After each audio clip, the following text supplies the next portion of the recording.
Hello everyone शांति पाठशाला को मु आपण मानंकु स्वागत जनाउछि। आजिकार एक नूतन वीडियो रे आमे जानिबा पत्र लिखन। एही विषय वस्तुटी हेउछि घर पोड़ी साहाय्य पाइबा पाई जिलापालंक निकटकू आवेदन पत्र लेख।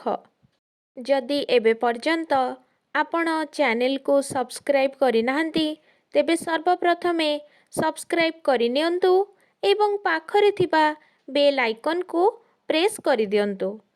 तेबे चलंतु वीडियोटी को आरंभ करिबा।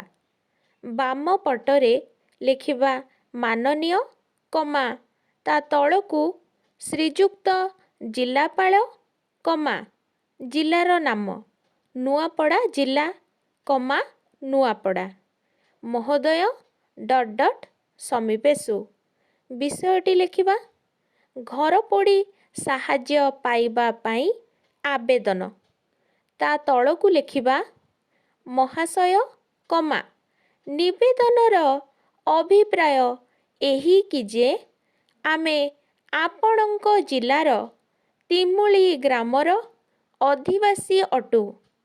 गत ता 11/2/2024 रिख रातिरे 9 घटिका समयरे आम ग्रामर पश्चिम पटु हठात निया लागि जाई 6 गोटी परिवारंक घर संपूर्ण पोड़ी जाइछि।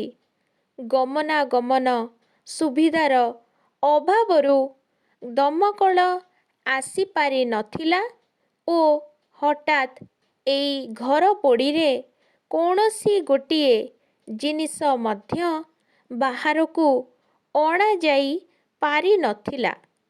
एबे एई परिवारर लोकमाने दांडर भिकारी होई गछ मूलरे आश्रय नेइछंती। घरर समस्त आसबाब पत्र समेत अन्यान्य दरकारी जिनिस मध्य पोड़ी जाइछि। एणु आपणंकु सविनय अनुरोध आपण एई ग्रामवासींक अवस्था देखि वर्तमान पाई खाद्य पोशाक ओ घर तियारी सरंजाम निमित्त तुरंत किछि अर्थ मंजूर कले विपन्न लोकमाने आपणंक निकटरे कृतज्ञ रहिबे। तापरे डाहाण पटरे तळकू लेखिबा इति आपणंक विश्वस्त ग्रामवासी वृंद। किछि जण ग्रामवासींकर नाम रहिबो। बाम पाखरे ग्रामर नाम ओ तारीख।